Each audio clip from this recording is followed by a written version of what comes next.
right. All right. And for those attending live, I just dropped a question into the chat. If you could tell us what is one thing that has brought you joy in the last week? And if you are listening to this on the replay, you can grab a little sticky note or just think about what your answer might be to that question. I know for me, this past week, I was able to help at an open water swim camp up in the Thousand Islands area of New York, and I just had an absolute blast being out in nature and supporting others. So, how about you, Johanna? So for me, I really had this opportunity to reconnect with a distant cousin and her family. We haven't actually seen each other since before the pandemic, and it was wonderful to meet her kids, who are now in their teens, right? We caught up Mm. on where our lives are now, how our kids are growing into young adults, and what we're looking forward to in the future. And so I'm going to take a peek as to what we have in the chat. So someone else shared swimming in the ocean. Other folks were talking a little bit about hiking with their dogs, snuggling with their dogs, continuing to explore where they're living. One person in the Canary Islands, another person was also talking about raising funds. So a lot of different things. And here we've got another one helping their son packing for heading back to school. Pulls the heart, but he's ready and excited. And I'm in the same boat with my daughter going off to college next week as well. So thank you everyone for sharing what brings you joy. I love that we're hearing everything, right? From things that were about volunteering to family milestones to little moments that made your day. That's exactly the type of joy that we're going to be exploring in this series. Yes. And so we do know your time is valuable. You'll notice we squished this over lunch in a 30-minute time period. So we do want to make sure you're getting the information you need from this series. So if you joined us because you want to learn the top reasons why you might have lost some of your joy in your work and what that might look like to regain that joy, um, go ahead and type yes in the chat for us. And then if you're happy in your current role or you aren't willing to kind of take a deep dive into the ups and downs of your emotions, this might not be the best value for your time. But you are also, of course, always welcome to stay and join us as we are all looking for joy. Awesome. I'm seeing a lot of yeses come in the chat. But as we go through this series, we're actually going to be unpacking some of the top reasons that women leaders and any leaders really struggle to find joy. And we're going to be doing that by sharing our stories, right? Exploring some of the lessons that we have learned to recapture that joy and how each of you might be able to apply those lessons to reignite your own joy. But before we dive into today's topic, we want you to know who's guiding this conversation and why it matters to us. So, Marie, why don't you kick us off? Yeah, so I am a certified professional coach. I work with mission-driven entrepreneurs who are facing a decision point in their business, whether to kind of pivot, expand, or step away. Um, my business has become kind of my purpose-driven focus, and that really moves me to joy. And it does go back to when I was much younger. I did create a mission statement um, to connect people with the best parts of themselves. And I've been working and searching for ways to continually live out that mission statement, both in my corporate roles, in my volunteer positions, and now as an entrepreneur. And along the way, I discovered some talent in communication and listening, as well as planning and getting stuff done. And so, one of the things I've really found as well throughout that journey, and especially as I've become a coach, people really do know what will bring them happiness, but they often need a somebody who cares, but is not, maybe in the weeds with them to help them realize how they can move to joy and find that happiness. So, how about you, Johanna? Yeah, I think something that we have in common is really that desire to sort of help connect people with the best parts of themselves. I love that statement. And my path to this work is somewhat different than yours, but it's built on that same belief. For me, it's that joy is possible when we live and lead in alignment with who we truly are. So I spent 25 years in corporate leadership in pharma. And in my role there, I help people navigate change, build resilience, and really see what's possible because I know how easy it is to lose the joy in your work when you're pulled in too many different directions, right? So it was really about How do I help people focus on what matters? How do I help people see the opportunities that come with change? How do I help people truly lean into and Mm. step into their greatness? And for me, when I work with my clients, it often means sort of sorting through competing priorities and expectations to make that space for what truly lights them up and bring them that joy, right? Because that's all about stepping into our full potential and reclaiming the joy that makes it all worthwhile doing. Yeah, thank you. So, over the course of the 6-part webinar, we are going to explore what a joyful career or business can look like. While we won't be able to solve, of course, every challenge, we are hoping to provide some insights for you on what might be holding you back. So, at the end of each episode, we will invite you to discover more about how we can help you create that personalized path to joy, whether you're a corporate leader or a mission driven entrepreneur, via some one on one sessions to discover what's blocking your happiness. Yeah, and as we get going, let's just do a quick check-in. We're going to kind of go back to the chat. On a scale of 1 to 10, I'd love to hear from all of you, where 1 is being not ready at all and 10 is being bring it on. How ready are you to explore what might be keeping you from joy as a leader? Drop your number in the chat. So we'll see what's coming up. And as we have people, writing in and sharing their thoughts, I think it's also really important to reflect that, many of us might have very different experiences, right? We might see and feel joy right now, and maybe that might have been different, at a different point in our career.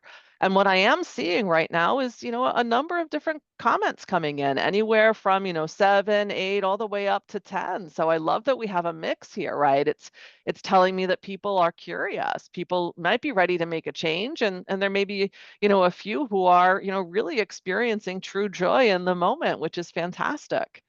So what we want to do, is talk about what gets in our way throughout the rest of the conversation today. But I think before we go there, it's actually important to start at the beginning, because sometimes the best way to find our joy again is to remember when we last felt it. So Marie, I'm curious, can you tell me a bit about your career path and what brought you joy during your early and mid-career?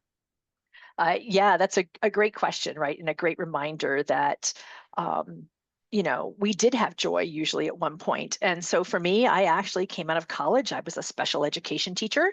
I taught K through 5. And I had that zeal to change the world, right? That so many of us have to make that impact. I then transitioned after almost 10 years in special education into IT. And if we had more time, that's kind of a funny story how that all worked. But it really did make sense at the time. And in that IT role, I was again really trying to make that impact and found it in my ability to kind of work with people, to Mhm. mentor them and to help them develop, and also to really put processes into place that supported people, both customers and staff, to make things easier. And then as I moved around in various roles in IT, I found I was no longer allowed to optimize those processes or really develop people, but rather was caught in that management by report. um, that means I'm caught in this trap, right, of administrative paperwork that really nobody ever looks at or reads. But if you don't do, somebody yells at you. And so I was spending so much time navigating the explicit and the unwritten rules and not enough time really working on people and the meaningful work that I wanted to do, which is kind of, I missed it. So Mm. how about you, Johanna? Yeah, absolutely. So, I started out wanting to be a marine biologist. I studied, the ocean systems. I was fascinated Mhm. by how the ocean worked. I still am, right? And that lens sort of never really left me. I just shifted from the ecosystem of the ocean and how that system worked to, the human ecosystem in an organization. I mentioned before I spent 25 years in HR, and what I really was so joyful for me was creating programs that help people, just like you were saying, Marie. For me, it was about how do I help people connect? How do I help them grow? How do I help them thrive? Right? It was about enabling career growth. It was about creating an organizational culture that really was optimized for people, right? We actually called our HR function people experience.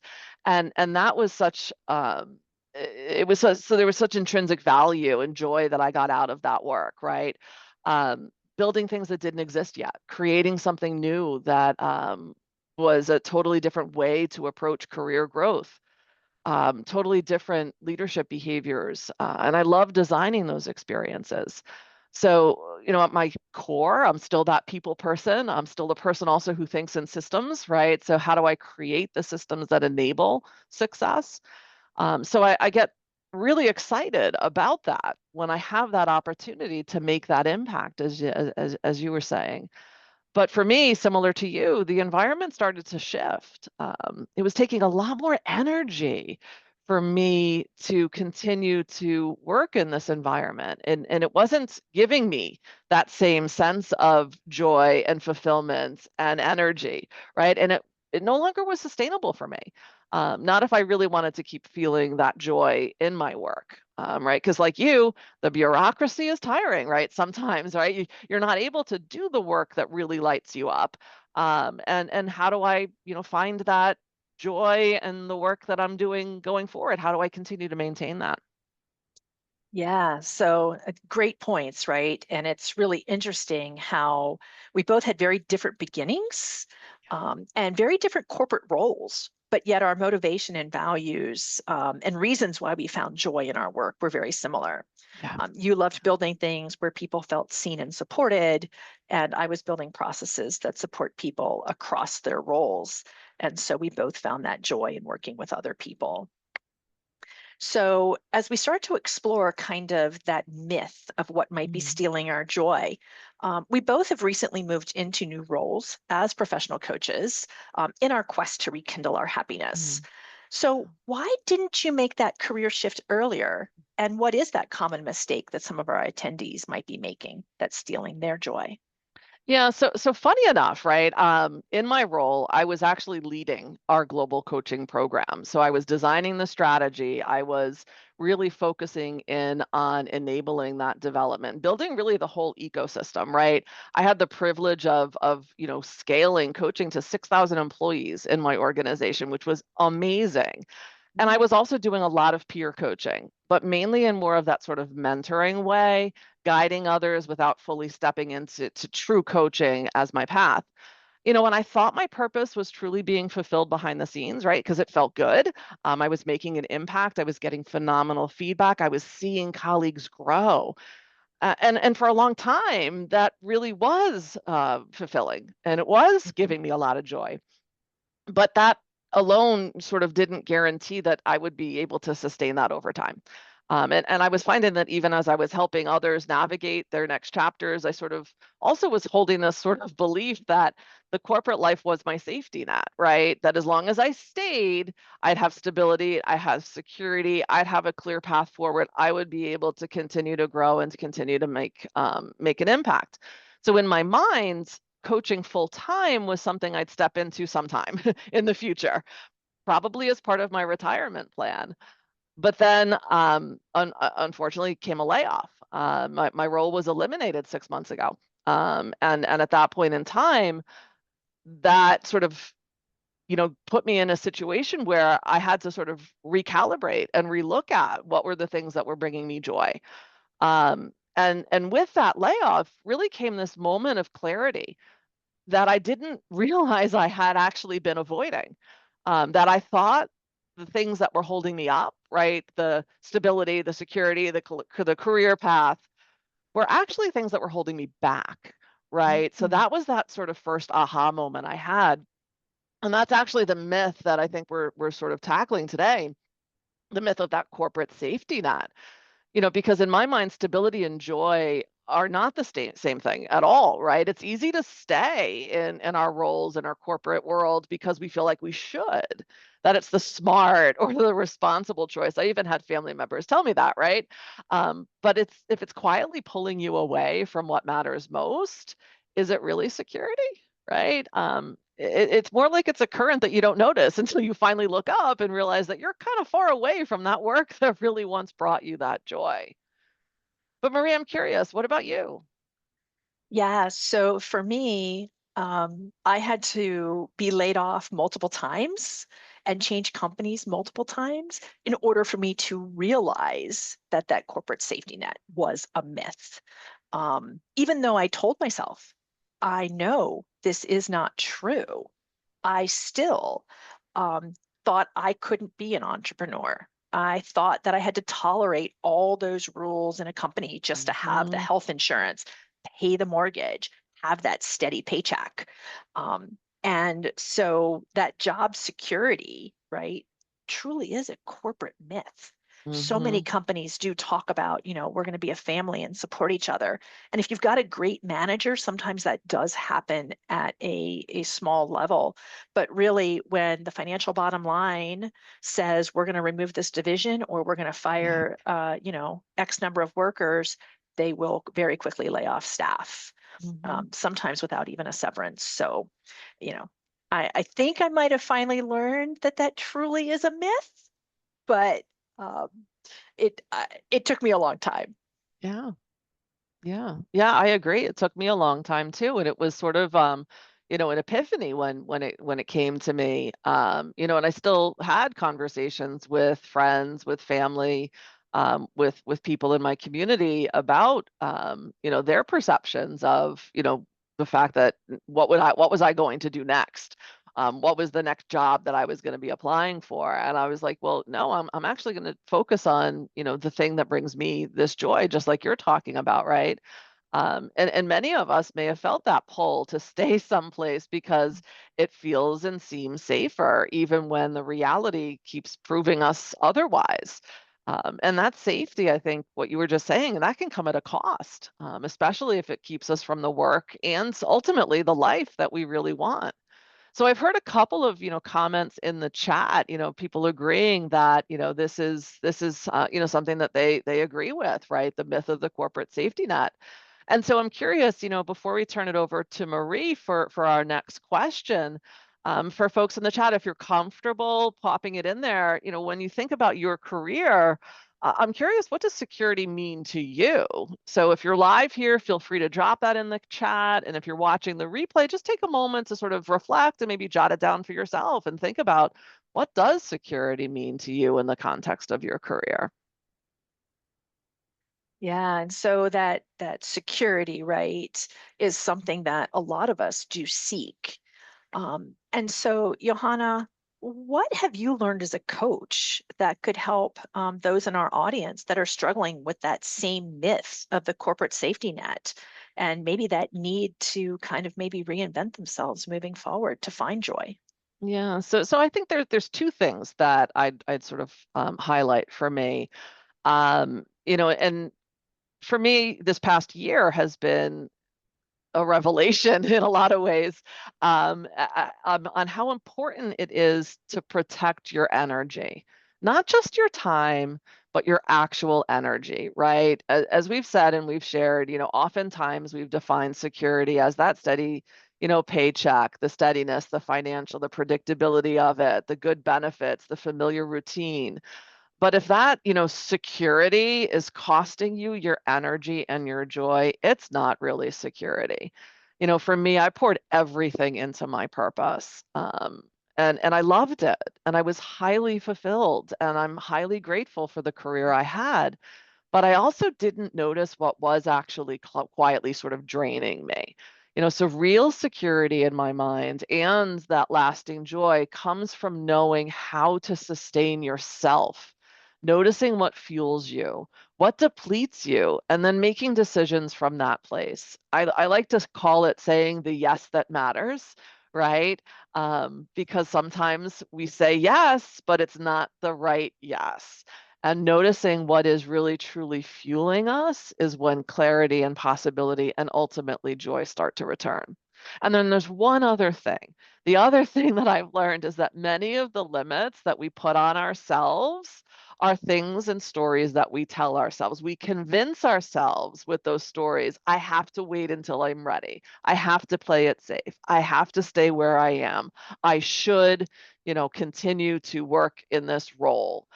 Because stepping outside the familiar might feel like it's letting go of safety, but rediscovering joy doesn't always mean that it has to be a big change, right? Sometimes it's just a small intentional step that gives you a little bit more energy, a little bit more light, and reminds you of what's possible. Yeah, and for me, when you started talking about those have tos, that was me. I felt Mm, like I had to follow the rules. I had to do these things.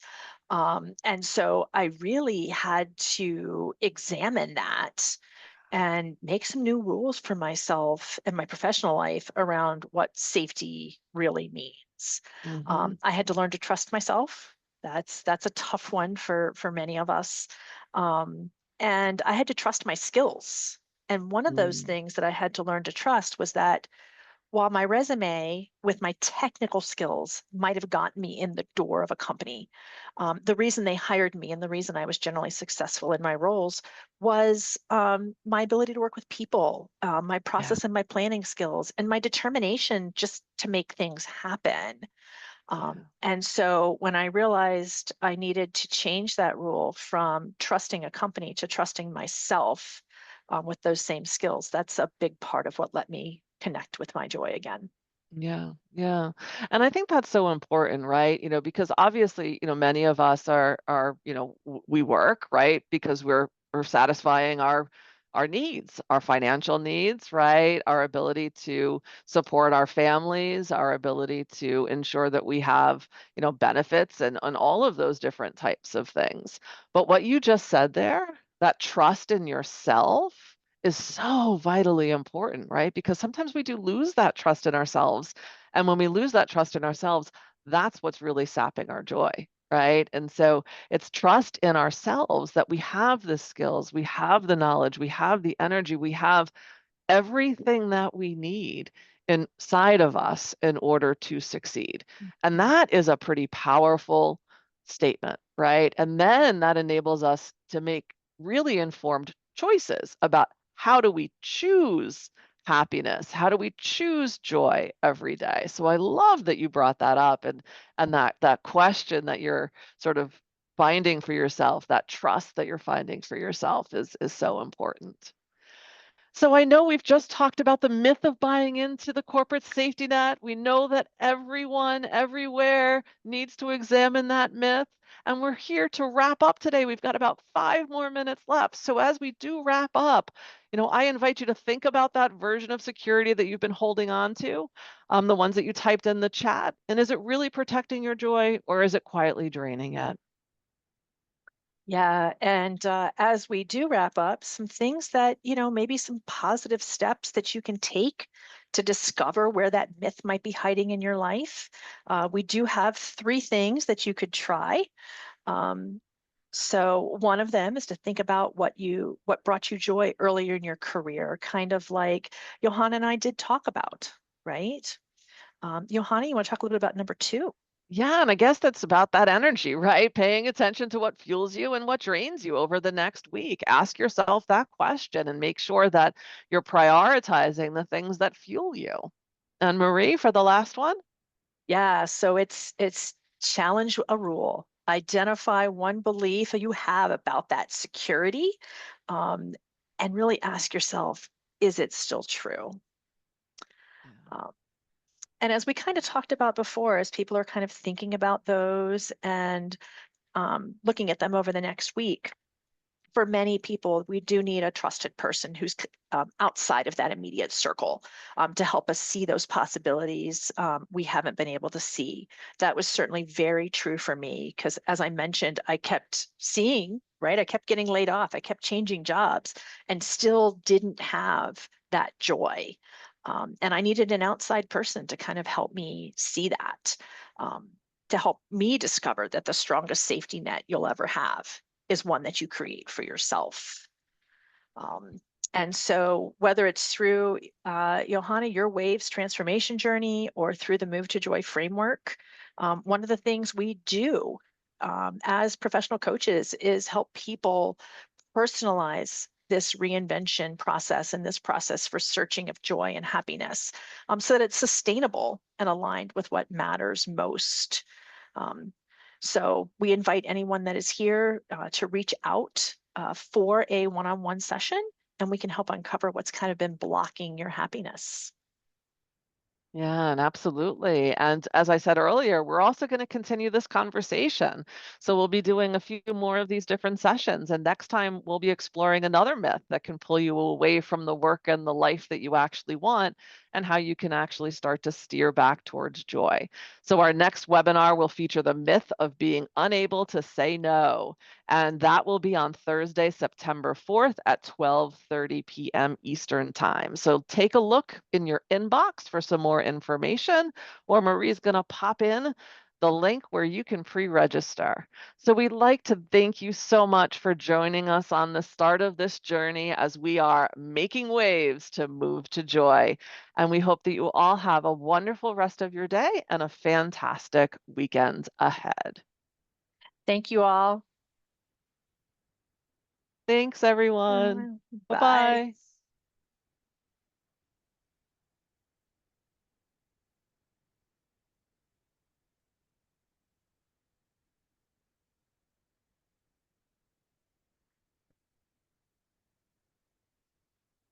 The recording stopped. I think I have stopped the recording. Okay.